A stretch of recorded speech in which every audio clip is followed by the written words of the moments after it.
Hello friends, good evening. ఇది చాలా చాలా ఇంపార్టెంట్ టాపిక్.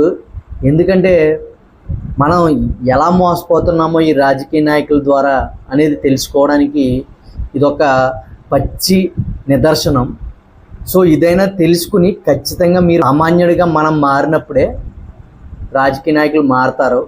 సో యాక్చువల్గా ఏంటంటే విషయంలోకి వస్తే, మేము మొన్న ఎమ్మెల్సీకి జరిగిన ఎన్నికల్లో అఫిడవిట్స్ సబ్మిట్ చేసాం. అఫిడవిట్స్ సబ్మిట్ చేసినప్పుడు స్క్రూటినీ రోజుని కొన్ని క్వశ్చన్స్ అయితే వచ్చినాయి. అందులో ఏంటంటే, ఒక వ్యక్తి తప్పులు రాశాడు అఫిడవిట్లో, ఒక వ్యక్తి గ్యాప్ వదిలేశాడు.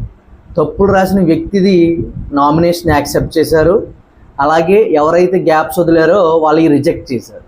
అదేంటి, తప్పులు రాసిన వ్యక్తిని యాక్సెప్ట్ చేయడం ఏంటి, వీళ్ళది రిజెక్ట్ చేయడం ఏంటి అని మేము అడిగితే వాళ్ళు ఏమన్నారంటే, అఫిడవిట్లో బూతులైనా రాయొచ్చంట.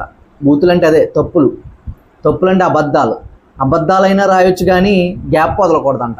మనకి ఏదో తెలియక గ్యాప్ వదిలాము, అది రిజెక్ట్ చేస్తారు. అది ఎలా రిజెక్ట్ చేస్తారు?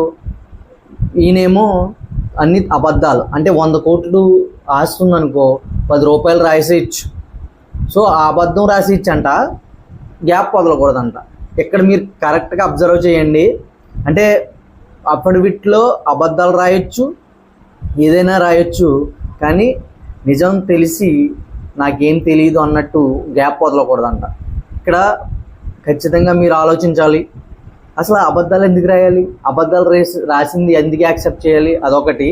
ఇంకొకటి ఏంటంటే, ఈ ఎమ్మెల్సీ ఏదైతే క్యాలిక్యులేషన్ ఉందో, ఈ ఎమ్మెల్సీ ఎన్నికలకి సంబంధించి లెక్కింపు జరుగుతుంది కదా, మనకి ఏంటి, ఎమ్మెల్సీ ఎలక్షన్ ప్రాధాన్యత బేసిస్లో జరుగుతుంది.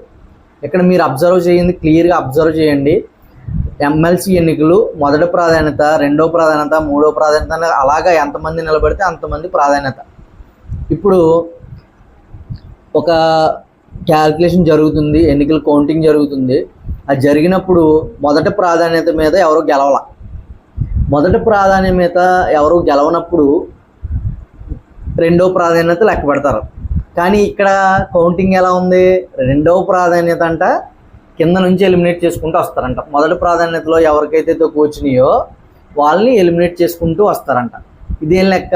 ఇప్పుడు మొదటి ప్రాధాన్యత, రెండో ప్రాధాన్యత అన్నప్పుడు మొదటి ప్రాధాన్యత ఎవరికి వేసుకున్నారు, రెండో ప్రాధాన్యత నాకు వేసారనుకోండి. ఒకవేళ నాకు మొదటి ప్రాధాన్యతలో 1000 ఓట్లే వచ్చినాయి, కానీ రెండో ప్రాధాన్యతలో 150,000 ఓట్లు వచ్చినాయి.